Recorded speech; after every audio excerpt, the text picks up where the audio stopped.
la verdad que estoy muy agradecido que me hayas invitado, Maximiliano, a participar en el Instituto de Jóvenes Abogados. Eh, a mí me da mucha satisfacción transmitir las vivencias, la práctica, la experiencia, la labor y, por supuesto, la jurisprudencia en este transcurso de estos 7 años que ya está en marcha el Código de Corte Acusatorio y Adversarial en la provincia de Neuquén. Digo vivencias, prácticas, experiencia y jurisprudencia, y no hablo de una charla académica o doctrinaria. Primero porque en realidad, digamos, para charlas doctrinarias y académicas tenemos a los grandes profesores, Binder, Mayer, Pessoa, bueno, Vélez. Y segundo porque realmente me parece importante transmitir desde esta perspectiva, eh, por varias razones. Primero, justamente porque estoy ante jóvenes abogados y este código ya tiene 7 años. Es decir, que jóvenes abogados entiendo que es jóvenes que se han recibido recientemente de abogados, porque si es por jóvenes abogados, yo también soy joven abogado, porque me matriculé hace un año y no era abogado, era funcionario judicial. Pero entiendo que es gente personas que se han recibido recientemente de abogados. Pero este código ya pasaron 7 años, quiere decir que quizás muchos de ustedes cuando empezaron a estudiar ya estaba en marcha este código. Y esto realmente es muy importante.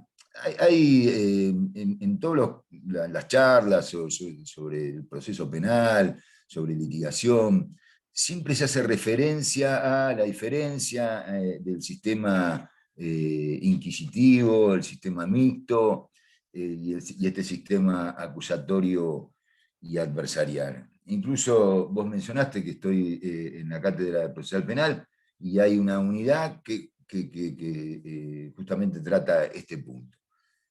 Realmente es interesante desde el punto de vista histórico, casi diría yo hasta desde el punto de vista filosófico, si podemos hablar cómo abordan la verdad, cómo abordaron la verdad los diferentes procesos, cómo buscaban la verdad, el inquisitivo, el mixto y el acusatorio. Y yo trabajé, hace 40 años que trabajo en la justicia penal y he conocido todos los procesos, es decir, el código de Obarrio, que era todo escrito, encima yo trabajaba en un juzgado federal, en San Isidro, en provincia de Buenos Aires, y el juez federal, a diferencia de los jueces nacionales, que estaban por lo menos divididos, si bien era todo escrito, divididos entre instrucción y plenario, el juez federal era juez de todo, desde la denuncia hasta la sentencia. Luego vengo a Neuquén en el año 89 y conozco el sistema mixto, del que me llevé una gran desilusión. De todos estos temas, por supuesto, si quieren, a la hora de las preguntas los podemos ampliar, pero sinceramente fue una gran desilusión el sistema mixto. Y finalmente se sanciona después de 20 años de muy rica y muy intensa discusión, se sanciona este código, el código de corte netamente acusatorio y adversarial, un código de última generación, de vanguardia y demás, que tiene todos los institutos, insisto, porque se fue dividiendo en estos 20 años códigos de primera generación, de segunda generación, de tercera, de cuarta generación, y se iba trabajando sobre diferentes institutos. Incluso estaba el famoso código para toda Latinoamérica, el código unificado procesal para toda Latinoamérica y demás. Ahora bien, a diferencia de los otros modelos del acusatorio, del mixto, este no es un cambio de legislación, sino es un cambio, claramente un cambio de paradigma en la forma de llevar adelante el proceso penal. Entonces, en este sentido, es muy interesante que muchos de ustedes inicien su carrera profesional e incluso académica en la facultad a partir de este código. Los cursos de litigación, yo no sé por qué se hace una comparación entre el proceso penal y el deporte. Por ejemplo, para hablar de la imparcialidad del juez, siempre se mencionaba, es como que un árbitro de fútbol va a un centro y cabecee y haga el gol el árbitro. Digo, bueno, en realidad fue un muy buen centro, nadie salió a cabecear, el partido estaba claramente a favor de este equipo, cabeceo yo y anoto un gol. Y en este sentido, digamos, que ustedes arranquen su carrera profesional, e insisto, y también, repito, también académica, con este sistema procesal, con este nuevo paradigma, tiene que ver, si lo comparamos con una cuestión deportiva, con una persona que empieza a jugar un deporte bien técnico, eso puede ser el golf, el tenis, y empiece solo, en una pelotita y le pega y tiene que meterla adentro de un agujerito y bueno, le pega como puede y demás. Pero después se da cuenta que hay una técnica y hay un profesor y le empieza a enseñar y es muy difícil sacar los vicios, digamos. Entonces, nosotros que venimos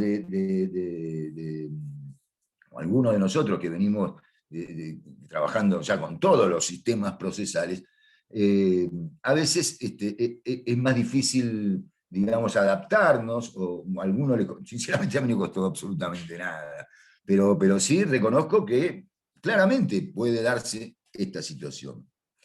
Entonces, digamos, sinceramente no creo que valga la pena, salvo que ustedes, insisto, les interese de una cuestión histórica o hasta filosófica, detenernos demasiado en la diferencia entre el inquisitivo, el mixto y el acusatorio. Bueno, en realidad es comparar carretas con una carreta con un auto de Fórmula 1.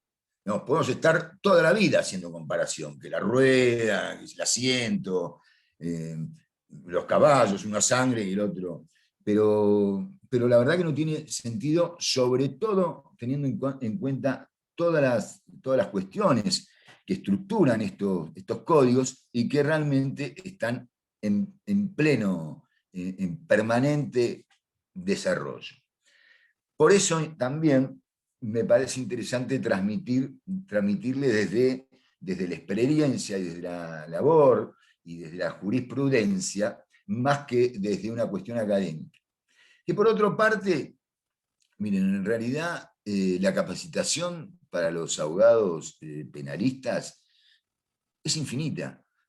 Con Maximiliano compartimos somos los dos miembros del Instituto de Derecho Procesal, Penal y Procesal Penal del Colegio de Abogados de Neuquén, y además hay un grupo de WhatsApp. Yo le diría por semana 6 invitaciones hay a diferentes cursos, charlas, diplomaturas, conversatorios, de diferentes temas, la mayoría gratuitos, incluso hoy con la virtualidad, desde hace más de un año ya, pueden estar haciendo tranquilamente un posgrado en Salamanca, o una diplomatura en la Universidad de Buenos Aires, en la Universidad de Belgrano, o esto que estamos haciendo, digamos, sin movernos de nuestra casa. Insisto, hay algunas actividades incluso, la mayoría incluso son gratuitas. Entonces, pero digamos, la construcción, porque entre otras cosas, este es un código, el código de Neuquén, si bien es un código, como les decía, de última generación y de vanguardia, es un código con muy poca reglamentación, muy poca norma, muy pocos artículos, básicamente. ¿Cuántos tiene? 200 y pico, 200, bueno, 260, ya no sé. Sí. 272 artículos. Es menos de la mitad del código anterior y también mucho menos, incluso algunos menos de la mitad también de otros códigos también de corte acusatorio y adversarial. Entonces, ¿esto qué quiere decir? Que muchos institutos que estructuran este código se fueron definiendo con la litigación y con la jurisprudencia. Encima yo arranco este código con un tribunal de impugnación. El tribunal de impugnación hereda la competencia de la Cámara de Apelaciones y del Tribunal Superior de Justicia, y se crea siendo un tribunal de impugnación ordinario, con todo lo que eso implica, ¿no? Y se crea, y el Tribunal Superior de Justicia queda como una instancia nueva en el proceso penal, que es el recurso extraordinario provincial. Con lo cual, muchos institutos que eran absolutamente novedosos, se fue terminando de diseñar, y todavía se sigue terminando de diseñar las últimas pinceladas del código, es a través de la jurisprudencia, no había otra posibilidad. Y la competencia del Tribunal de Impugnación, siendo un tribunal de impugnación ordinario, una especie de Cámara de Casación, era determinante para estas definiciones. Por ejemplo, para institutos novedosos como los plazos fatales, como la taxatividad de la impugnación o la revisión de las decisiones jurisdiccionales, como los autos procesales importantes, la admisibilidad de la prueba y, por supuesto, la nueva litigación. Yo no sé, Maximiliano, vos dijiste que yo hablo y después bueno, abrimos un espacio de preguntas, pero yo no tengo ningún inconveniente. Si por ahí algo voy muy rápido, quieren interrumpirme, como quieran ustedes. Sí, no, Ahora bien, continúa. bueno, bárbaro. Bueno, y en realidad hay institutos que realmente fueron pilares en sostener y estructurar este sistema procesal. La primera cuestión es la división de funciones. El trámite y la gestión a través de las oficinas judiciales, la investigación y la acusación a través del Ministerio Público Fiscal, responsable además de la política de persecución penal, digamos, haciendo operativa la política criminal de un Estado provincial, los encargados de la política de persecución penal, y los jueces, una cara, digamos, el Poder Judicial, el poder de jueces, uno de los poderes del Estado, digamos, haciendo su labor en juzgar y decidir, juzgar y sentenciar, siendo la sentencia, por supuesto, un acto de gobierno, el acto de gobierno del Poder Judicial. Entonces, lo primero que tenemos que distinguir es esta cuestión. No, para sorpresa mía, por lo menos, se hablaba, y a veces todavía se sigue hablando. Bueno, si toman noticieros y hablan y escuchan lo que sucede, por ejemplo, en Comodoro Pi, es una discusión absolutamente vigente. Pero se hablaba mucho de que, bueno, porque ahora, como ya no va a existir más el juez de instrucción, que tenía facultades para investigar autónomamente, dictar prueba de oficio, o incluso los jueces de juicio que tenían la posibilidad de preguntar, e incluso también de ordenar pruebas de oficio. En eso tenemos el caso Sandoval, del triple crimen de Chipolletti, que si quieren después comentamos algo de este fallo de la Corte, que llegó a la Corte. Entonces decía, bueno, entonces ahora el proceso está en manos de los fiscales y los jueces han perdido poder. Sin embargo, con esto no hubo absolutamente ningún inconveniente, no hubo ningún conflicto que tenga que ver con esta clara división de funciones, garantizando, por supuesto, la imparcialidad del órgano jurisdiccional y del artículo 120 de la Constitución Nacional, dándole autonomía y autarquía al Ministerio Público Fiscal. realmente no hubo incidentes. Por además no había ninguna posibilidad que haya incidentes, porque el código no permitía que ningún juez se le ocurra, digamos, interrogar a un testigo o involucrarse en cuestiones que tengan que ver con llevar adelante la acción procesal penal. Es más, hay algunas normas que yo creo que fueron bien interpretadas por el Tribunal de Impugnación y creo que la decisión del Tribunal Superior de Justicia no fue la correcta, que tiene que ver con la autonomía de la querella y la forma en que el código resuelve las diferencias entre la querella y la fiscalía. En los primeros pasos, digamos, en la formulación de cargos, que si bien si quieren vayan anotando, es un tema que después podemos ampliar. Pero decía, en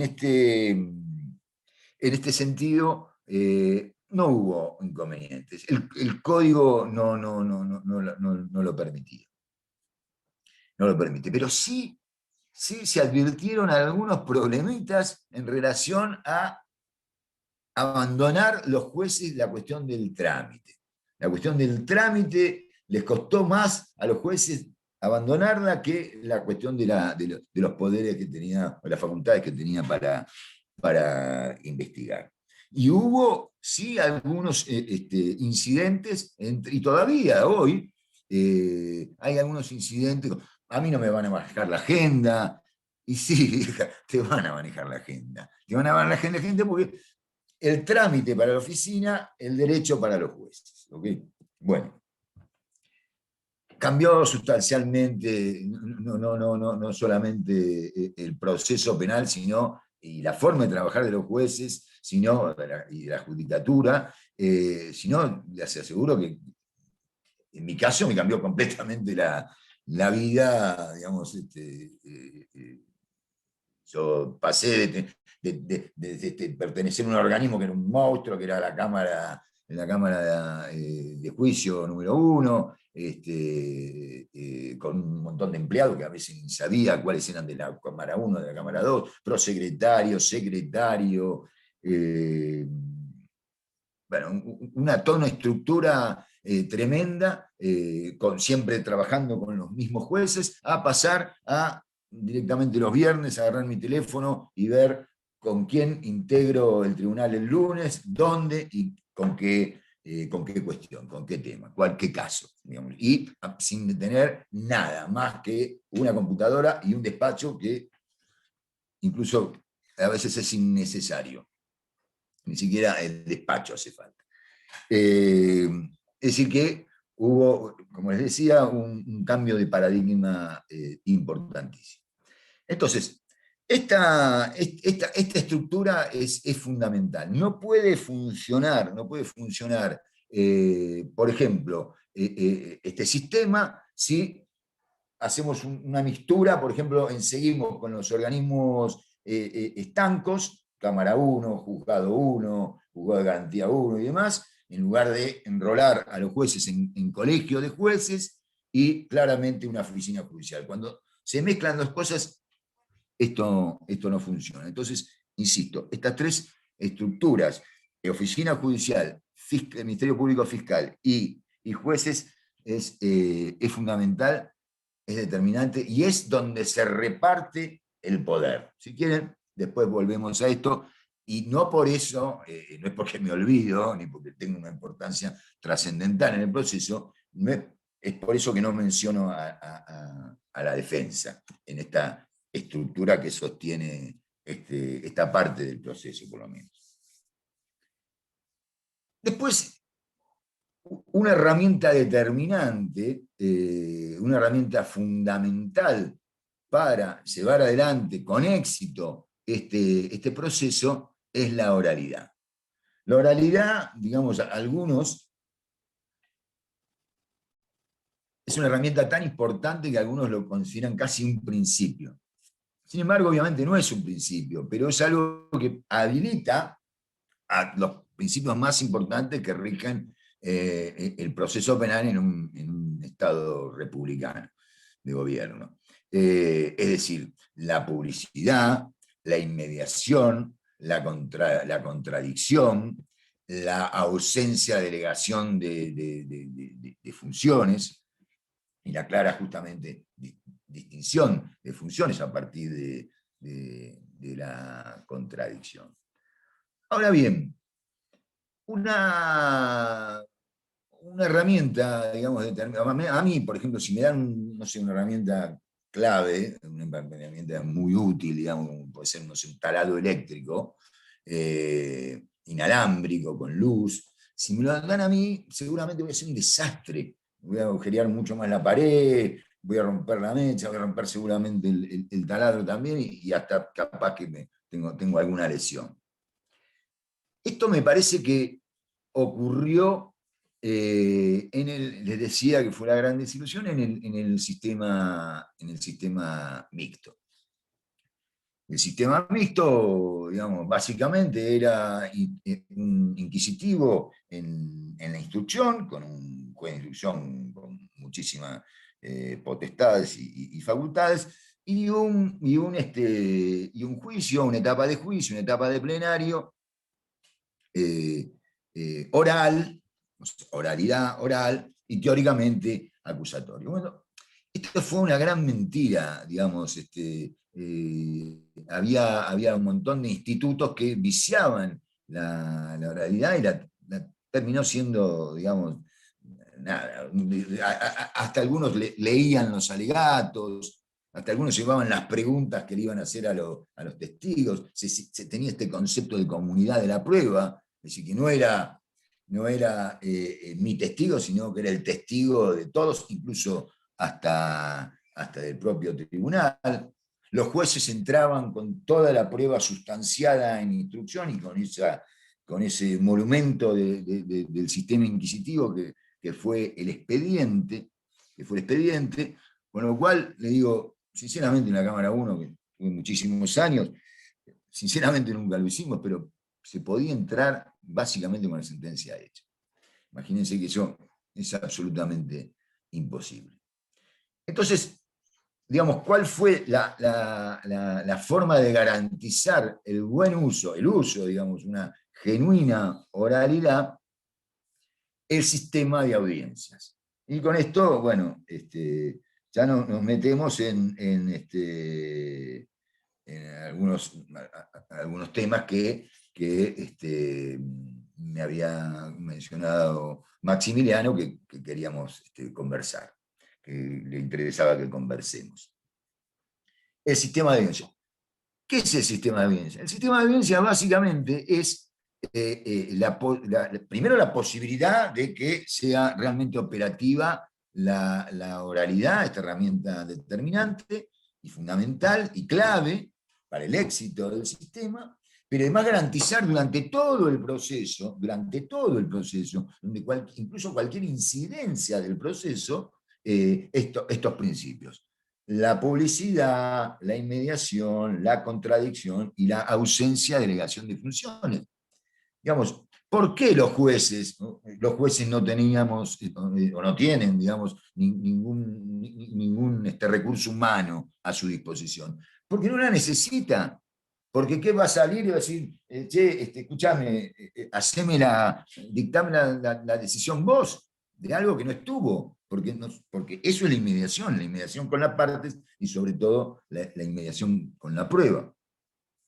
No sé si ustedes, varios de ustedes, Maximiliano por supuesto que también, que sí, pero se han estado en audiencia, se termina la audiencia, el tribunal va a deliberar y dicta el veredicto. Algunas resoluciones obviamente son por escrito, fundamentalmente o exclusivamente, les diría, las sentencias definitivas, tanto de juicio como de impugnación. Entonces, en todas las incidencias, en todas las instancias del proceso, es a través de este sistema de audiencias, que habilita y posibilita la sustanciación efectiva de estos principios. Por supuesto, no vamos a discutir en una audiencia, porque sería ridículo, un pedido de allanamiento del fiscal a un órgano jurisdiccional, un juez de garantía. No va a discutir Sí, miren, no hágalo, sería posible dentro de 15 minutos. Mando un WhatsApp, digo, salí corriendo con de todo. Digo, eso sí, se hace una licencia, un juez de garantía, eso se hace por escrito, lo mismo que una intervención telefónica. Pero cualquier otra audiencia, cualquier otra solicitud, cualquier otra incidencia, se hace a través de este famoso sistema de audiencias. Y acá viene, sí, algo interesante para trabajar, justamente desde la práctica, desde la labor de ustedes como abogados defensores o como querellantes, o como abogados querellantes, y fundamentalmente como litigantes. Entonces, tenemos diferentes audiencias. Tenemos audiencia de formulación de cargos, tenemos audiencia para cuando cuando el fiscal, perdón, quiere pedir alguna medida cautelar, una prisión preventiva, una prisión domiciliaria, un impedimento de contacto, una asistencia periódica a algún organismo, que puede ser la comisaría, el juzgado de paz o la propia fiscalía. Tenemos una audiencia muy interesante, que es la audiencia de control de la acusación.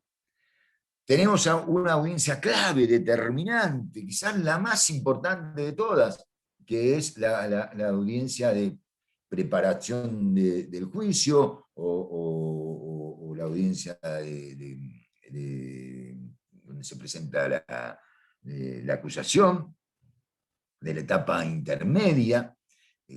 Obviamente vamos a volver sobre esto, y por supuesto tenemos las audiencias de juicio y las audiencias con los recursos, tanto con el recurso extraordinario como el recurso de impugnación. Ahora, la labor del juez, yo se lo voy a decir desde el punto de vista de la judicatura, y al ser diferente desde el punto de vista de la judicatura, es completamente diferente también desde el punto de vista de los litigantes, de la querella, de la defensa y de la fiscalía. Por decir a grandes rasgos, digamos, un juez de garantías ante una formulación de cargos es un juez pasivo, digamos, donde la imparcialidad está exagerada. Es el juez de La Molina, no sé si alguno sabe de fútbol o ha conocido al juez La Molina, era el juez de siga, digamos. En la formulación de cargos hay mucho, bueno, siga, total, recién arrancamos. Esto le da una diferencia en relación a cómo abordan como litigantes, como abogados defensores, como abogados querellantes, a ustedes en esa audiencia. Enseguida vamos a volver. En la audiencia para donde se pide una medida cautelar, es un juez mucho más activo, mucho más proactivo, si se quiere, un término más preciso, mucho más progresivo. Pero esto no significa, digamos, que pierde la imparcialidad. El juez no es un juez de tenis. La posición del juez en el sistema anterior y en el sistema actual es diferente en este sentido. El juez antes escuchaba y con todo lo que decían se iba a su despacho con sus relatores, con el secretario de Cámara, que seguramente no, que tenía que estar en la casa, con los otros jueces, y se ponía a trabajar, elaborar su sentencia, con los relatores que buscaban toda la jurisprudencia, elaboraba su sentencia, y por supuesto también con lo que se había litigado y con las propuestas finales de las partes en sus alegatos de clausura. ¿Qué hace un juez? ¿Qué debería hacer un juez? Y esto es algo que se viene trabajando hace 7 años, porque hay que darse cuenta. Esto no lo van a ver tanto en los cursos de litigación y demás. El juez hace trabajar a las partes, no trabaja él. Digamos, hace trabajar a las partes, y con las partes proponen, a partir de esa incitación, digamos, a trabajar, ese incentivo a trabajar a las partes, toma su decisión en base a esa discusión. Entonces, en las audiencias donde la cuestión es más técnica, como por ejemplo una medida cautelar, donde se tiene que hablar del riesgo procesal y todo lo que haya escrito en doctrina y jurisprudencia de riesgo procesal, ahí tiene el juez la facultad de pedir precisiones a las partes en relación a si realmente en qué me puede convencer de que está tan en riesgo, digamos, el proceso, o es tan importante la posibilidad de fuga. ¿Okay? Entonces es un juez bastante más proactivo. Con lo cual, ustedes tienen que ir preparados para una audiencia donde básicamente no tienen que hacer papelones, tienen que ir preparados a la audiencia, porque es muy probable que vayan con una postura y el propio juez, hablar que la contraparte también, diga, no, pero escúcheme, usted, ¿por qué sostiene tan tranquilamente que hay riesgo de fuga o incluso entorpecimiento, o que las víctimas fueron amenazadas, o que los testigos fueron amenazados y más otras incidencias? La, la audiencia de control de la investigación. Esta es una audiencia determinante donde el defensor le marca la cancha, por decirlo de alguna manera, le marca la cancha a la fiscalía en su investigación. Y el juez, digamos, en su tarea, en la judicatura, en la decisión, marca y diseña algunas pautas del código, digamos, que quizás no están tan claramente normatizadas, si no, no haría falta, digamos, pedir un control de investigación. Un ejemplo que me pareció interesante de esta audiencia de control de acusación, la Fiscalía pide, digamos, prórroga para, ustedes saben que en la audiencia de formulación de cargos se hace una estimación de cuánto va, por ejemplo, si hay una medida cautelar, por cuánto quiere esa medida cautelar, y también refiere más o menos cuánto tiempo le va a llevar la investigación. Si no dice nada, bueno, obviamente son 4 meses, ¿no? Más de 4 meses no se podría pedir. Pero póngale que pide 4 meses. Y pide una ampliación de la investigación por 2 meses más. Ahí es muy probable que el juez le pregunte, no, pero escúcheme, ¿cuándo pidió esa prueba de ADN? Y usted la reiteró. Digamos, esas preguntas se pueden hacer, se pueden pedir precisiones para justamente tener una decisión más exacta. Si pongo a trabajar al fiscal, el fiscal me dé más elementos, y por supuesto lo pongo a que se discuta, le doy traslado a la defensa también. Es un juez que hace, sí, Maximiliano. Tenés el coso apagado. Ahí tengo un compañero que le quiere hacer una consulta. Bueno, Le quiere dale, hacer una pregunta, si dale. por ahí. Esteban, si querés desbloquear Sí, tu... Mario, ¿qué tal? ¿Cómo estás? ¿Dónde estás? Ah, Esteban Zampayo. Sí, ¿qué tal? Correcto. Mira, Mario, yo en realidad te quería hacer una preguntita con el tema de la formulación de cargo y por eso no te Ahí quería va. dejar que siguieras con el proceso. En la formulación de cargos, cuando bueno, la fiscalía te relata los hechos, tiene que ver con esto de que el juez es medio de la molina y te deja pasar. Siga. Cuando el fiscal te da un relato de los hechos y precisa la calificación jurídica, la defensa me da la sensación de que tiene muy poco margen para empezar a discutir, porque encima, además, te habla de la prueba o de la evidencia en realidad que tiene recabada hasta el momento, y es poco lo que la defensa puede, hasta acá, en la audiencia de formulación de cargos, lo que puede empezar a discutir. Y es complicado porque una vez que tenés esa calificación provisoria y todo es muy provisorio, como vos lo acabas de decir, inmediatamente se empiezan a discutir las medidas de coerción.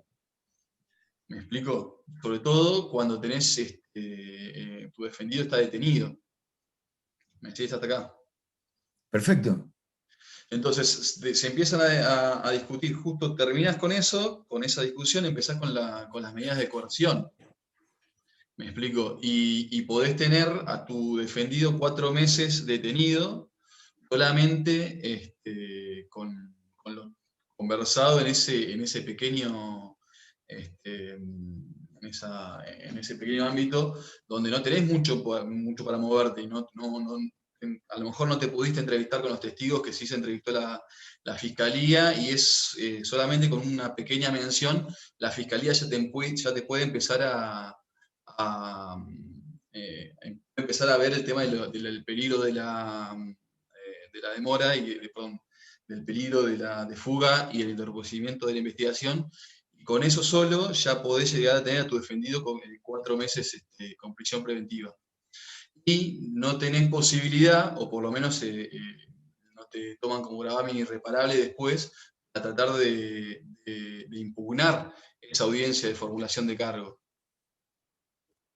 O sea, es prácticamente, yo lo veo como un poco un vicio del sistema anterior. Prácticamente tenés la fiscalía que te está relatando de forma muy, muy somera los hechos y la evidencia, o ya con eso te enfrentás a unas medidas de coerción para tu imputado, y ni siquiera tenés la chance de después de ir a discutirlo en el tribunal de impugnación.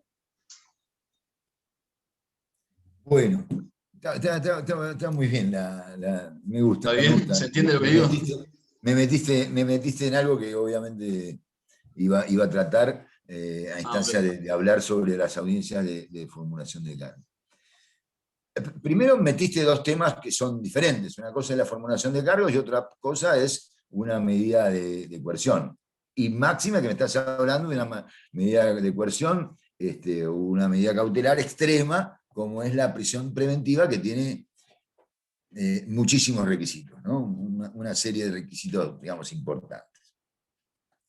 En relación a la primera cuestión de la formulación de cargos, en realidad, mirá, esto es algo que muchos defensores cuestionan, e incluso, bueno, vamos a nombrarlo, total, es un amigo de la casa, digamos, Gustavo. Yo estoy con Gustavo Lucero en la cátedra de procesal penal. De hecho, ahora en un rato vamos a dar clases. Viene, viste, como es él, que siempre cuenta. Y me dice, no sabes, en Río Negro, bueno, acá es lo mismo igual. Le discutí en una audiencia una formulación de cargos y la jueza le tuvo por no formular los cargos. Y yo digo, ¿pero y te conviene? Eso es un vicio del código anterior, porque cuanto más, digamos, floja, por decirlo de alguna manera, o como lo decís vos, sí, así, ¿viste? Cuanto más floja sea la formulación de cargos, mejor, déjalo. Es también incómodo para decir a tu asistido que le van a formular cargos, entonces ya está dentro de un proceso penal. En realidad acá hay toda una discusión tremenda cuando vos, por supuesto está claro cuando sos imputado, pero lo que no está claro, o por lo menos está claro, pero yo no lo comparto para nada, que el proceso empieza con la formulación de cargos. Esta es una discusión que también, si quieren, no solamente la vemos más tarde, sino si quieren, hacemos toda una jornada para hablar de esto. ¿Cuándo empieza el proceso? Claramente antes empezaba el proceso con las 3 patas, la acusación, defensa y juez. Entonces ahí sí están las 3 patas. Pero los códigos acusatorios, hasta donde yo sé, justamente esta era una cosa que se modificaba, que era el proceso empieza cuando empieza la investigación preparatoria fiscal, o investigación, la investigación del fiscal, la que nuestro código prevé que tiene 60 días y que esos 60 días se pueden transformar hoy en 60 años, más o menos, a pesar de que se discutió muchísimo en el Tribunal de Impugnación qué hacíamos con esos 60 días, porque yo en varios de las decisiones que tomé dije que había que erradicar de la faz de la jurisprudencia este concepto de plazos ordenatorios. No sé qué ordenan ni qué significa esto de plazos ordenatorios. Entonces, como esto no se definió así, cuando vos lo mandás no se hace lugar a la formulación de cargos, ¿qué le estás habilitando al fiscal? Primero le estás abriendo la estrategia. Le estás mostrando algo que o él no quiso ver, o no sé, pensó que vos no lo ibas a ver, que es los defectos en su acusación, tanto en los hechos, como en el derecho, como en las evidencias. ¿Ok? Entonces ya le estás mostrando el juego. Y encima le estás mandando a un lugar sin plazo. Sin plazo, lamentablemente, por nuestra jurisprudencia del Tribunal Superior de Justicia, ese plazo es ordenatorio. ¿Ok? Entonces, para mí, porque ojo, para llegar a juicio, en la medida que se siga trabajando, y mucho hay para trabajar, pero yo te aseguro que en estos 7 años se ha mejorado muchísimo la audiencia de control de la investigación o la audiencia de preparación del juicio, esa formulación de cargos no va a prosperar si vino tan floja. ¿Y cuál es la estrategia? ¿Qué es lo que al fiscal ahí sí le empiezan a correr los plazos, sí le empiezan a correr los 4 meses? Y además los fiscales no tienen un solo caso, tienen bastante laburo. ¿Ok? Entonces, cuando formulan una acusación de cargo flojita, yo sinceramente digo, entendí perfectamente, muchas gracias, señor fiscal, voy a trabajar, ha sido muy amable, ponerme a disposición el legajo. Siga, que no va a llegar a ningún lado. ¿Ok? Esto es para pensarlo, esto es algo que me parece importante que tienen que tener en cuenta. Porque todavía los defensores se ponen como locos en la función de cargo. No tenés nada, esa calificación es absurda, es exagerada, ni siquiera hay indicios para probar que el hecho es típico, y mucho menos que mi cliente es el autor. Déjalo porque si no lo mandás de vuelta a una situación donde justamente, y aparte lo ayudaste, básicamente. ¿Ok? Entonces, ojo con esto, Esteban. La otra cuestión, sí, por supuesto, pero la otra cuestión puede llegar a la Corte. Ahí sí que tenés impugnación para que se revoque una medida cautelar mal dictada, porque ¿qué relación hay entre la formulación de cargos y el pedido de una medida cautelar como una prisión preventiva? ¿Qué relación hay? Es que la prisión preventiva exige que haya un hecho y que haya indicios de que ese es el autor. Eso es lo mismo que tiene que tener una formulación de cargos. La otra cuestión que tiene que ver con el derecho, digamos, con la calificación legal, tiene que ser cuando no se puede aplicar una prisión preventiva, cuando, dadas las circunstancias personales y el hecho que se le acusa, podría ser una pena de ejecución condicional. Esas son las 3 cuestiones que digamos, tienen relación entre la formulación de cargos y la prisión preventiva, que es justamente lo que vos más precisamente querés preguntar, porque si yo tengo a mi asistido detenido. Pero no es lo que más se discute y lo que más se tiene en cuenta a la hora de discutir una medida cautelar extrema. Se tiene en cuenta más que nada, más que estas cuestiones por supuesto te van a favorecer si la formación de cargos es floja, pero se tiene más en cuenta, o se tiene más puntualmente que ver con los riesgos procesales, Y ya desde la jurisprudencia esta, bueno, ya me voy a acordar de la Corte de hace no sé cuánto, 15 años por lo menos, que ha dicho la Corte que la acusación, digamos, la gravedad de la imputación no necesariamente o no puede ser el único argumento para sostener una prisión preventiva. ¿Se acuerdan antes, digamos, que se decía, este delito es escarcelable, este delito no es escarcelable? ¿Ok? Esto no existe más, porque no se escarcelan los delitos, se escarcelan las personas, ¿ok? Y se le deja escarcelar a las personas en la medida que tenga la posibilidad de fugarse o de entorpecer el proceso. Digamos, porque si no, si se tuviese en cuenta solamente Díaz Besone, la jurisprudencia, porque si no, si tuviese en cuenta esto, bueno, un fiscal caprichoso con con dos evidencias flojas, te imputo un homicidio en grado de tentativa, o un robo con arma, un robo agravado por determinada circunstancia, y con eso, como este delito no es escarcelable, no te escarcelo. Y con esto también es una respuesta a digamos, el interés que tiene que tener de que la formulación de cargos sea sólida, es el fiscal. Para vos, cuanto mejor, cuanto más floja sea la formulación de cargos, mejor, bueno, por todas estas cosas que te vengo diciendo. Y por supuesto que tenés, en eso sí, me parece que tenés una confusión. En principio no es impugnable, tenés razón, la decisión que se toma en una formulación de cargos, pero una medida cautelar, una prisión preventiva, ya te digo, puede llegar hasta, no sé, un tribunal internacional, si querés, ¿no? Bueno, ¿querés preguntarme algo más respecto a esto, Esteban? ¿Te quedó alguna duda? El doctor García también tenía una consulta, Helio García. Elio, Sí. ¿es joven? No, Bueno, igual lo habilitamos. soy Doctor un García. veterano de esta comisión.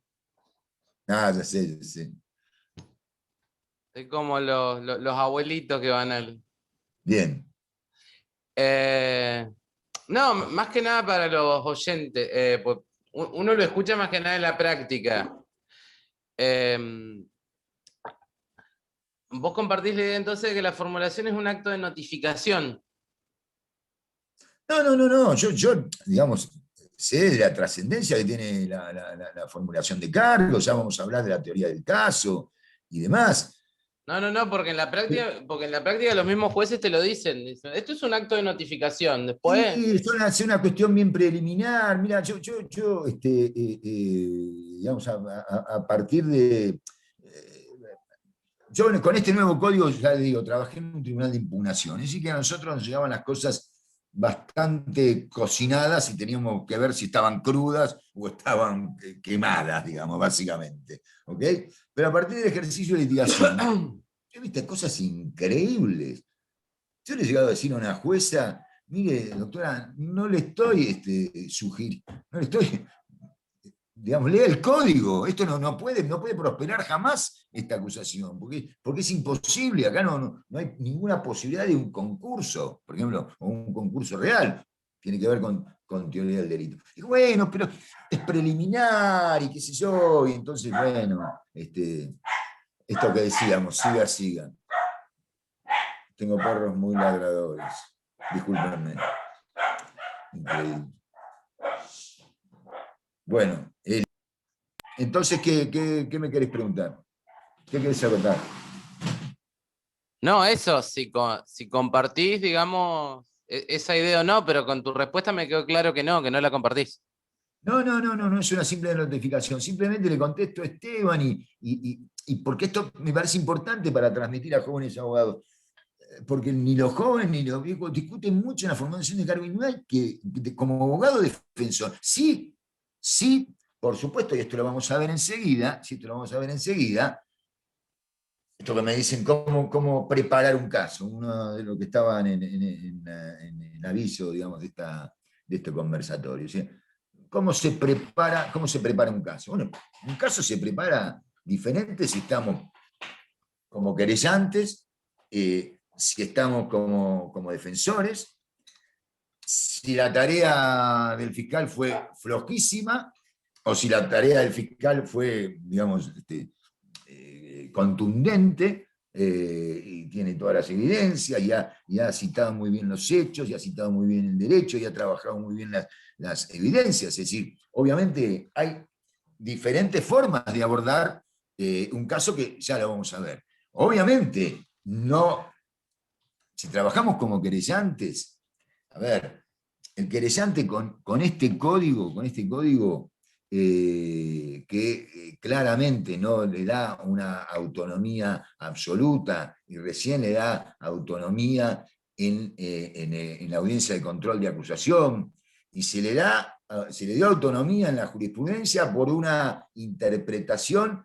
que hay en el código cuando se habla, digamos, digamos, los requisitos que tiene que tener esa audiencia. Si se advierte que la actividad procesal es defectuosa de la Fiscalía y no se puede subsanar, habiendo querella, puede continuar el proceso con la querella. Es decir, que ahí claramente nadie, el Tribunal Superior de Justicia, en el Tribunal de Impugnación, ni ningún juez de garantía podía decir, miren, acá la querella sigue siendo autónoma, como sí lo dijeron en el caso Barreiro, que bueno, les recomiendo que lo lean porque fue una jurisprudencia muy importante, muy interesante del Tribunal de Impugnación, con una decisión, digamos, del Tribunal Superior de Justicia, para mí es absolutamente incorrecta, digamos, sobre todo para revocar ese fallo que realmente fue un fallo bastante bueno, digamos, bastante interesante. Porque no solamente habla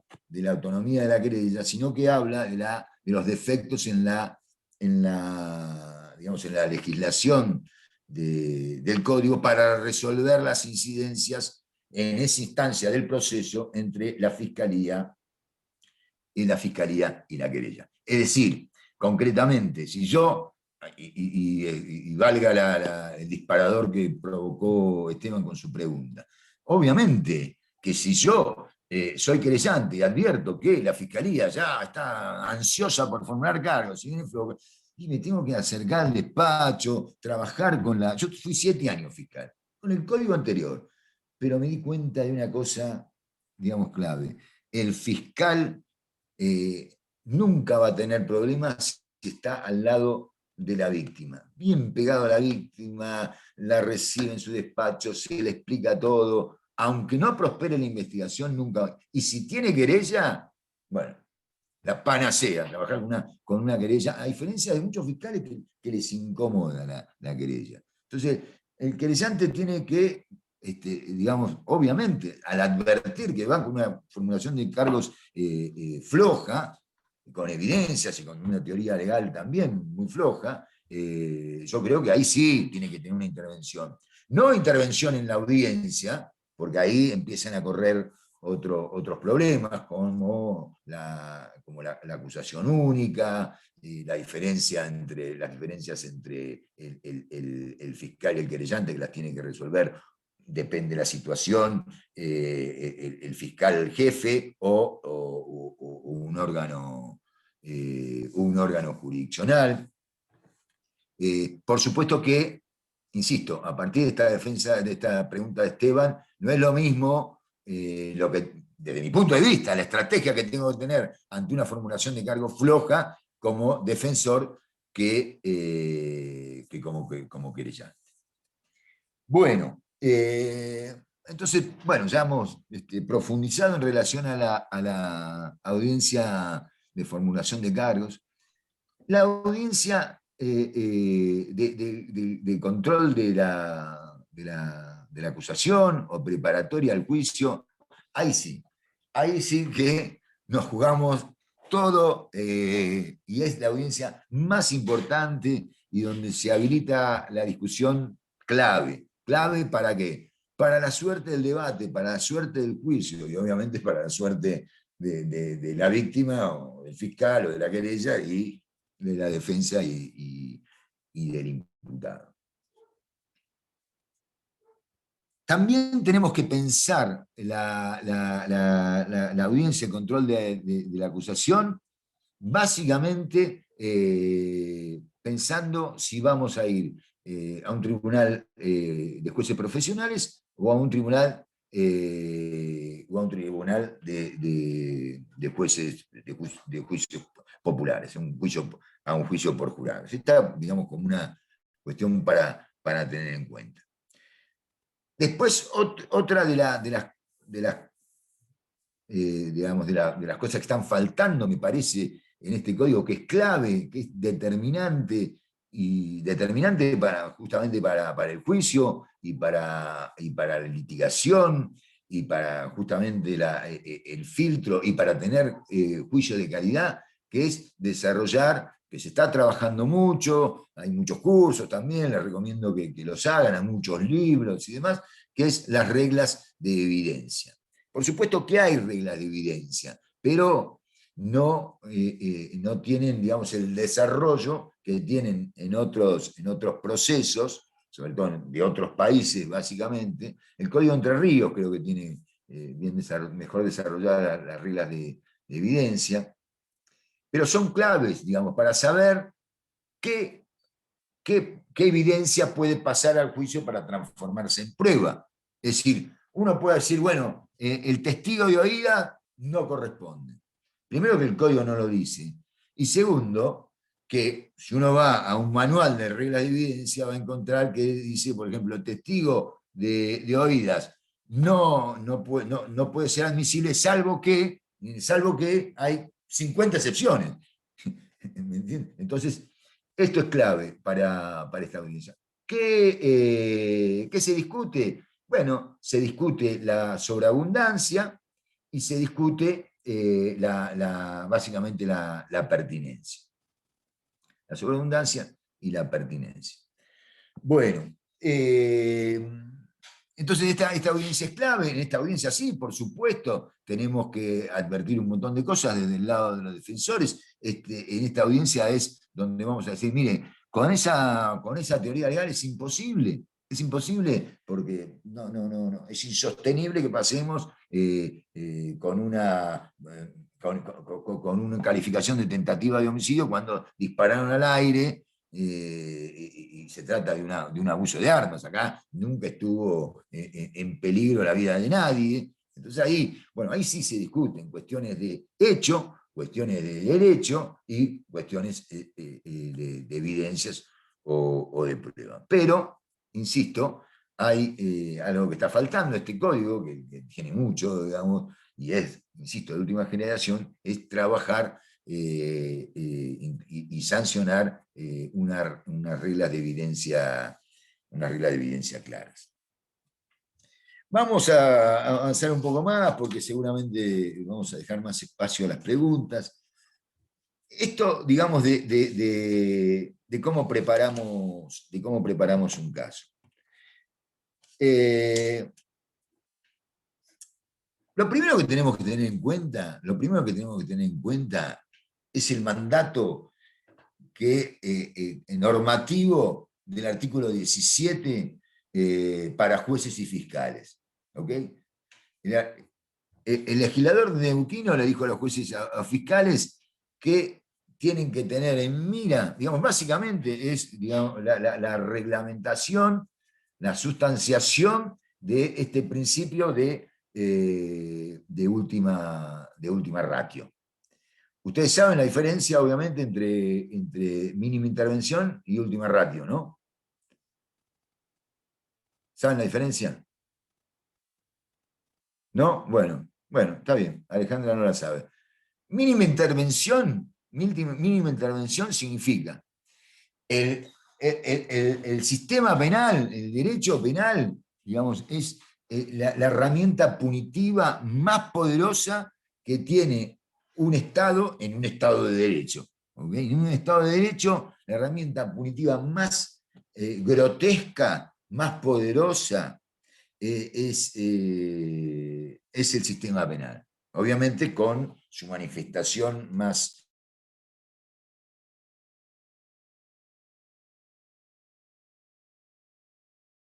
Estaba silenciado, ¿no?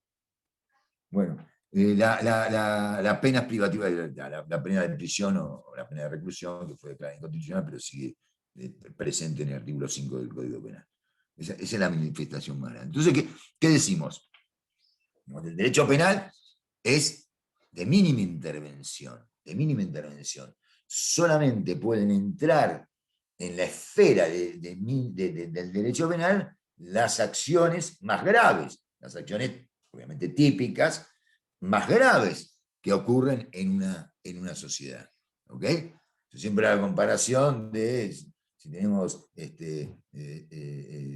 digamos, herramientas para defendernos de las agresiones o de las molestias que tenemos en una casa, podemos pasar de un mosquitero a un arma de fuego.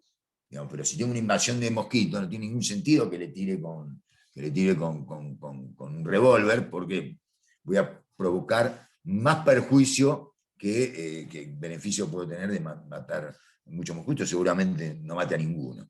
Esto pasa también cuando un conflicto, digamos, que no es grave, o que es grave pero se puede resolver en otra instancia, no digo que el Estado lo desatienda, sino que no puede ser atendido en esta esfera, en este círculo abarcativo del sistema penal, del derecho penal. Entonces, eso es última ratio.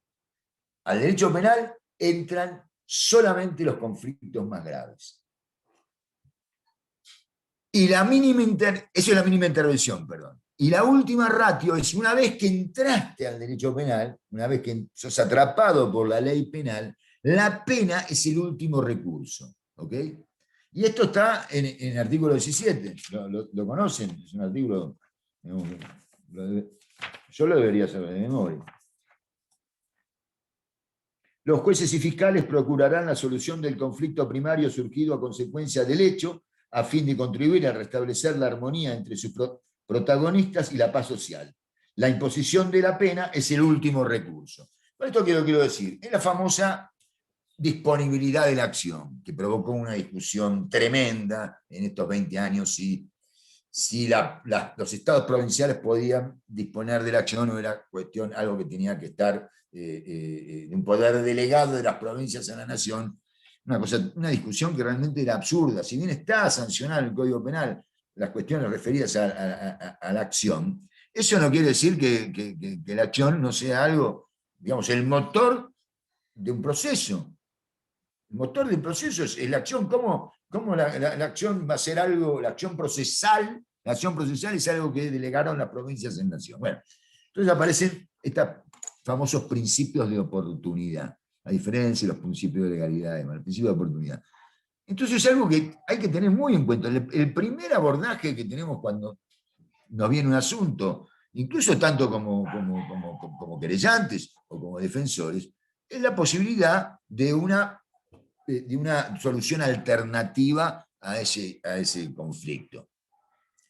Y realmente el Código establece una serie de medidas, digamos, que tienen que ver con el principio de oportunidad bastante amplias, de la conciliación, de la reparación, de la suspensión del proceso a prueba, que ya está legislado en el Código Penal y en el Código de Procedimientos, la pena natural, es decir, hay una serie de herramientas importantes, y esta, que es una exigencia para jueces y fiscales, también es algo que obviamente tiene que tener en cuenta el abogado de libre profesión de la matrícula, cuando le llega un caso penal. Este es el primer abordaje. No, bueno, mira, vamos a tratar de evitar, incluso hasta la formulación de cargo vamos a tratar de evitar. Si hay la formulación de cargo, vamos a trabajar sobre una solución alternativa. La fiscalía, estafa que le llega, así sea una estafa realmente importante, lo primero que hace, la manda a la oficina de conciliación, o de mediación, perdón, la oficina de mediación, que depende de la fiscalía. Es una herramienta que depende de la fiscalía, que esto también se discutió un montón, si tenía que estar dentro de la esfera de la fiscalía o no, según un organismo autónomo. Pero bueno, este es el primer abordaje. Después, la segunda cuestión. ¿Quién les parece que es la fuente de información más importante si vamos a actuar como querellantes? Si una persona dice, mira, tengo este problema, ¿cómo hago? Me acompañás a hacer la denuncia, eventualmente te podés presentar como querellante, o si actuás como defensor, te viene a ver un tipo, mira, me están acusando de la comisión de este delito, un robo, un estafa, un abuso. ¿Quién es la primer fuente de información? ¿Alguien me puede decir? Para el fiscal, para la querella. La víctima. ¿Quién? Denunciante será la primera fuente de información. La víctima. La víctima. denunciante. Es importante. Incluso les digo más, incluso en un homicidio donde la víctima es está muerta, digamos, no puede hablar, o sea, no voy a escuchar retrato. Ustedes no saben todo lo que habla una autopsia bien hecha. Una autopsia bien hecha habla más digamos, que alguien que lo han lesionado más gravemente. El primer abordaje que nosotros tenemos que tener es a través del relato o de la víctima o del imputado. Por eso el imputado hay que generar una confianza tal y explicarle que no tiene ningún sentido, que es un absurdo total, que está jugando en su contra y que se está jugando cosas muy importantes, porque independientemente que pueda ser encarcelado, en prisión, ser condenado en una causa penal o tener un antecedente de condena, te jode toda tu vida, digamos. Entonces, se está jugando cosas muy importantes. Hay que lograr que sea un relato realmente provechoso. Y ahí están los hechos. Esos son los hechos. Esos son los hechos. A esos hechos nosotros le ponemos la teoría jurídica. Digamos, entonces me cuentan los hechos. ¿De eso te acusan? Sí. Ahí no hay ninguna acción típica. Eso no hay ninguna acción típica. Acá no hay ninguna defraudación, no hay ningún ardid, no hay ningún engaño. Eso como mucho es digamos, un incumplimiento contractual. Entonces, a esos hechos nosotros le ponemos, digamos, la teoría jurídica. La teoría jurídica, y acá sí es algo que quiero recomendarles.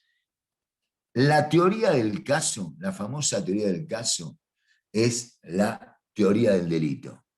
La teoría del caso es la teoría del delito. Nosotros no llevamos adelante, no investigamos, no litigamos, no se juzgan hechos, se juzgan acciones típicas, que si no hay una causa de justificación serán antijurídicas, y si digamos, están los 3 requisitos de la culpabilidad, también será culpable, con ahí tenemos un delito. Y después las condiciones de punibilidad, por supuesto. Es fundamental, y con este código mucho más, volver a revisar y a trabajar con la teoría del delito. La teoría del delito es algo que lo repite cada vez que da una charla Maximiliano Rusconi, dice: la teoría del delito es la herramienta más importante para resolver, o para ganar más que resolver, un conflicto grave como es un delito. Un delito tomado desde la óptica de un conflicto y no de una infracción, ¿no es cierto? Pero bueno, ahí es donde juega. ¿Y cómo? Yo le voy a contar 2 anécdotas para que ustedes se den cuenta, y sobre todo en los juicios por jurado. 2 anécdotas. El primer juicio por jurado, creo que fue el primero juicio por jurado que hubo en Cutralcó.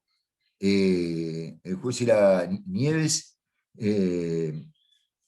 Digamos, cuando se hace el menú, digamos, de los delitos, donde el jurado dice, por el primer caso, homicidio agravado, culpable o no culpable, así dice culpable, no siguen, por el segundo, por homicidio simple, culpable o no culpable, y así. Bueno, el caso era 2 empleados municipales, 2 empleados, más o menos, y si no, digamos, es interesante como ejemplo. 2 empleados municipales que se había quedado, digamos, se había enamorado de la mujer del otro, digamos. Entonces la mujer se había ido con este hombre, se había enamorado de este otro hombre. Y eran empleados, los 2 empleados municipales. El que se había, digamos, la nueva pareja, el hombre de la nueva pareja, no solamente había ocurrido esto, sino que supuestamente lo cargaba. Vos me quedé con tu mujer porque vos, no sé, tenés problemas acá, y además que no servís para nada, bla, bla, bla, bla, bla, bla, bla, bla, bla, bla, hasta que este caballero lo mata. Lo mata, ni me acuerdo cómo lo mata, un tiro, un palazo, no me acuerdo, lo mata. Entonces la primera hipótesis era homicidio agravado por femicidio transversal. Yo fui juicio por jurado, fui técnico en un juicio por jurado donde hubo la primera condena sobre este caso, que fue el caso Calero. Pero también, la pretensión de la Fiscalía era homicidio agravado por femicidio transversal. Es cuando vos matás a la pareja de tu ex pareja para hacer sufrir a la mujer, digamos. ¿Okay? Entonces, teóricamente lo había matado para hacer sufrir a la mujer, con lo cual cosificás dos veces. Al tipo que matás, por el tipo que matás, lo utilizás como una cosa para hacer sufrir a la mujer, y a la mujer también lo utilizás como una cosa porque decís, o te quedás conmigo o no te vas a ver con nadie, porque con el que estés lo mato. ¿Okay? Entonces, esta es, digamos, el fundamento que es un homicidio agravado. Eso tiene pena perpetua. El delito menor incluido, o los delitos menores incluidos, era homicidio simple y homicidio atenuado por emoción violenta. ¿Cuál era la emoción violenta? Nada, que en otro tipo lo volvió loco, digamos. Lo volvió loco hasta que reaccionó, digamos, que es un homicidio atenuado. No hay lesiones graves con emoción violenta, solamente el homicidio, es un tipo de homicidio atenuado, así como están los agravados, los atenuados. Esas eran las tres hipótesis. Obviamente homicidio imprudente no había, porque era imposible. Entonces, cuando sale de liberar el jurado, le explican más o menos las instrucciones generales y las particulares, por supuesto. Salen y dicen, bueno, por el homicidio agravado por femicidio transversal, no culpable. Homicidio simple, culpable, 8 votos. Bueno, el juez ya se estaba levantando para agradecer al jurado su participación, decir a las partes que ya las van a notificar para la audiencia de cesura y demás. El presidente del jurado dice, ¿y? ¿Y qué? Ya está, callate la boca, ya está. No, dice, y homicidio atenuado por emoción violenta, 11 votos. Era el primer juicio por jurado que se hacía en Neuquén. El pobre Nieves transpiraba, ¿y ahora qué hago? Por supuesto, había querellantes, por supuesto saltaron todo. Nulidad, que metan preso al jurado. No, que digan que es un homicidio atenuado, decía la defensa. No, que hacía el juicio de vuelta. Bueno, nada, qué sé yo, que metan preso al juez, que metan preso al oficial de no sé qué. Bueno, un delirio hasta que supongo que el pobre Nieves bajó el martillo y dijo 11 contra 8, homicidio atenuado por emoción violenta. Y la fiscalía y la querella impugnaron, digamos. Y a mí me tocó, era de Cutralcó, sí. O era de Zapala, no sé, una vez así en Cutralcó, de impugnación. La decisión en impugnación era muy sencilla, porque, digamos, ustedes saben que un veredicto de no culpabilidad no es impugnable. Si no lo saben, se lo digo. El veredicto de no culpabilidad no tiene impugnación ni la querella ni la fiscalía. ¿Ok? Entonces, si un veredicto de no culpabilidad no tiene impugnación, mucho menos un veredicto de culpabilidad va a tener impugnación por los acusadores. ¿Ok? Digamos, ¿me entienden? De hecho, la primera parte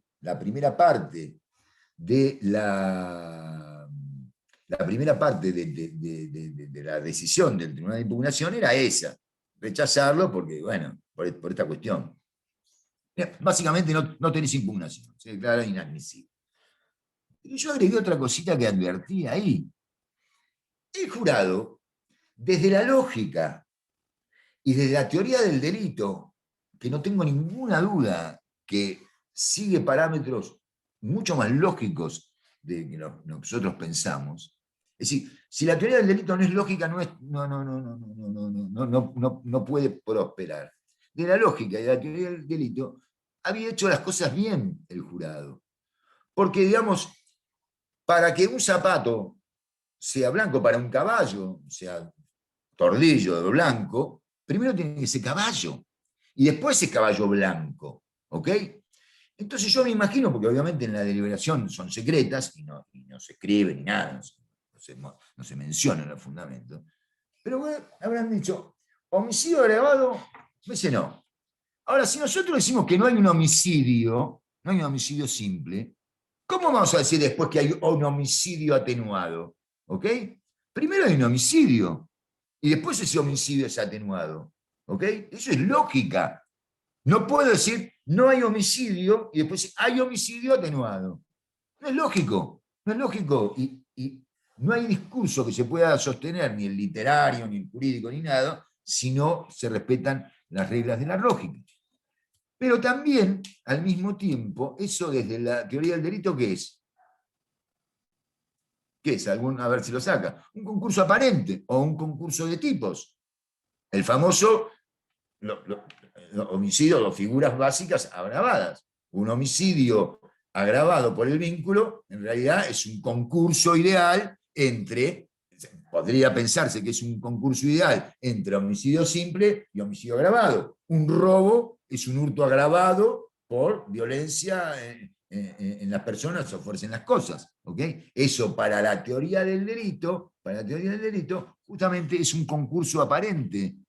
¿Y aparente entre qué? Es un concurso aparente. En realidad es más preciso decir un concurso de tipos, no un concurso aparente, porque las cosas que son aparentes no son concursos. Entonces, si son concurso no puede ser aparente. Si aparente no es algo que aparece como sí, pero no lo es. Yo creo que la terminología correcta es un concurso de tipos. Fíjense cómo la teoría del delito es muy importante tenerla en cuenta a la hora de la teoría jurídica. Sobre todo si estamos pensando en un juicio por jurado. Y esas cuestiones se resuelven no a instancias de la audiencia para definir las instrucciones particulares, sino en la audiencia de control de acusación. La otra anécdota, si quieren, se las cuento si tienen ganas más tarde, pero avancemos un poquito más y ya vamos terminando. ¿Cómo se arma una teoría del caso? Esta teoría del caso, que para mí es exactamente lo mismo que decir teoría del delito, a través de propuestas fácticas. Las propuestas fácticas, cada propuesta fáctica va armando la teoría del caso. Y cada propuesta fáctica se tiene que remitir necesariamente a una teoría jurídica. ¿Ok?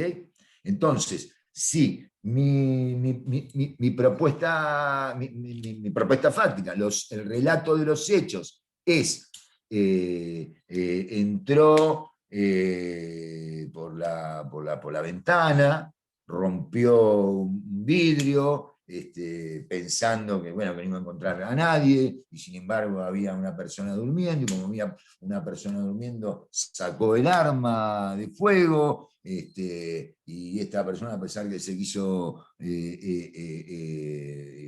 resistir, porque no vio que era un arma de fuego, o se la quiso desarmar, entonces lo golpeó de tal forma que hubo una deformación en el rostro, le desfiguró la cara, y pese a que se hizo un montón de operaciones, sigue con la cara deformada, desfigurada.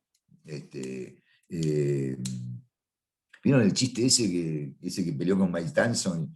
Que dice, nunca lo voy a perdonar porque se le cae el barbijo, le arrancó una parte de la oreja, anda circulando. Bueno, entonces, todo eso es el caso. ¿Qué te pasó? ¿O de qué te acusan? No, me acusan que entré por la ventana, yo la verdad que pensé que no había nadie, llevaba un chumbo, que llevo siempre, voy armado, o un cuchillo. Cuando vi que estaba el tipo, te imaginás, lo primero que hice es sacar el arma, y bueno, se resistió, le pegué un culatazo, no me di cuenta, con la fuerza que se lo pegó, estaba nervioso, y le dejé la cara con un bollo que no se le va a ir nunca más. ¿Okay? Esto, el relato del imputado. El relato de la víctima lo mismo, entró un tipo. ¿Cuáles son las propuestas fácticas? Una, entró rompiendo la ventana, es decir, robo, es decir, violencia en las cosas, robo, con intención de desapardallar, entró para robar. Se encontró con una persona, sacó un arma, robó con armas, en concurso, y esas propuestas fácticas van justamente armando, tiene que estar necesariamente asociadas a una teoría jurídica, la propuesta fáctica asociada a una teoría jurídica que va armando mi teoría del caso. Un colectivo pasa en rojo y mata a una persona que estaba cruzando justamente con la luz habilitada. Que tenemos una imprudencia, una persona muerta, un homicidio. ¿Okay? Vamos armando nuestra teoría del caso a partir de propuestas fácticas que tienen que remitir a una teoría jurídica. ¿Y a través de qué? Y a través de que digamos, como yo llevo el caso, incluso hasta cómo lo presento. Presentás el caso y decís, sí, y bueno, y esta persona entró y rompió el vidrio. Y van a ver ustedes que va a venir, qué sé yo, una persona que va a mostrar una foto, un policía que estuvo ahí en el lugar derecho y sacó una fotografía y van a ver que es la misma casa. Entonces, esa propuesta fáctica se remite a una prueba que acredita o que se asocia con una teoría jurídica. ¿Okay? Entonces, propuesta fáctica, evidencia o prueba, teoría jurídica, y cada una de estas va armando la teoría, la famosa teoría del caso. Las evidencias, hay evidencias que son más fuertes que otras, hay evidencias que, digamos, no todas las evidencias tienen la misma fuerza. Con las evidencias fuertes, digamos, obviamente hay que digamos, preparar un buen examen directo, no hacerlo hablar de más al testigo, obviamente, que diga justamente, puntualmente lo que quiere que el testigo diga para probar esa propuesta fáctica, justamente que remita a una teoría jurídica importante, que la cadena de custodia fue correcta, que cuando se revisó el arma perfectamente era apta para el disparo y demás. Y finalmente la forma en que yo decido que voy a presentar esa evidencia, esa evidencia que va a probar cada propuesta fáctica que arma mi teoría del caso. Si estamos hablando, qué sé yo, de que pasó en rojo para probar una imprudencia, un delito imprudente, por no respetar la regla de tránsito, básicamente. Bueno, entonces, presentar las juntas, no ponerse 3 días, entonces viene uno que habla del semáforo rojo, después viene otro, el médico que habla que el tipo murió, y al tercer día viene otro a hablar del semáforo en rojo. Entonces, es importante también cómo se presenta. Pero ¿qué es para mí, digamos, lo más importante y lo más difícil? Digamos, ya a instancia de un juicio, cuando ya decidimos, fue imposible una medida alternativa y demás. Lo más complicado y donde, digamos, se juega más el fuste, digamos, la calidad del litigante, está en el contraexamen. El examen directo es bastante sencillo, digamos, hay que tratar de no dejar grietas para el contraexamen en un examen directo. Por eso no preguntar de más, no hay que nunca preguntar de más. Uno se entusiasma y quiere que le diga más y por ahí, ¡paf!, lo partió. Dijo algo que no tenía que decir y el otro se le cae la baba y dice acá, con esto. Porque es muy importante, porque si logramos ganar el pleito, ganar el caso, con la prueba de la contraparte, es fundamental, es mucho más importante que ganarla con mi prueba, ¿ok? Es mucho más importante, porque no solamente con mi prueba ya directamente robo, directamente me lo llevo puesto, pero sino que lo dejo completamente desestabilizado.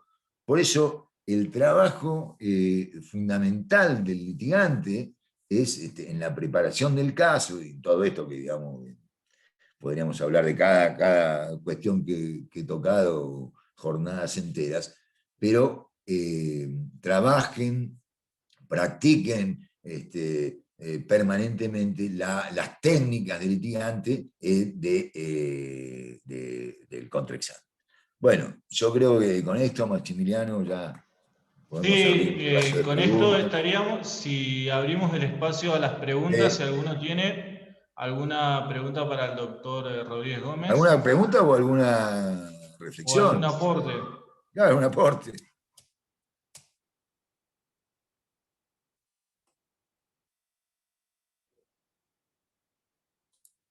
Bueno, como no han habido ninguna consulta o no hay ninguna, lo liberamos, doctor. Y le agradezco Bueno, mucho. no, al Le agradezco contrario. mucho la exposición y que comparta su conocimiento con nosotros Bueno, que recién nos estamos iniciando en un foro tan complicado y este nuevo sistema de audiencias es todo un desafío tanto para nosotros que por ahí siendo jóvenes sentando una audiencia ante jueces, fiscales y todo eso ¿vos es ya todo un estuviste en un desafío. juicio por jurado o no? Sí, yo estuve en un juicio por Sí, por eso. jurados, ¿Verdad? No te estuve en hagas, un juicio no te hagas el... estuve en un juicio por jurado, No, estuve en un no, juicio, eso sí que hay que estar juicios preparado para tribunales. eso. No, muy bien, Sí, muy bien. pero es todo un desafío. Yo tengo 30 años, ejerzo, me recibí a los 25, 26 y hace 4 o 3 años vengo ejerciendo en el ¿Dónde te foro recibiste? penal. En la Católica de Salta. Ah, Yo fui alumno de usted. mira, en Yo, teoría, yo en parte general. En parte general, yo fui alumno de usted y bueno, es todo un desafío para nosotros entrar al fuero penal por esto de tener que sentarse a discutir con fiscales con experiencia, adelante de jueces. Es algo complejo y está muy bueno que usted, que demás colegas sean tan compañeros con los colegas jóvenes. Bueno, Es bueno, difícil la litigación. bueno, yo también te agradezco. Fue un gusto. Bueno, Hasta la gracias. próxima. Hasta luego. Hasta la próxima.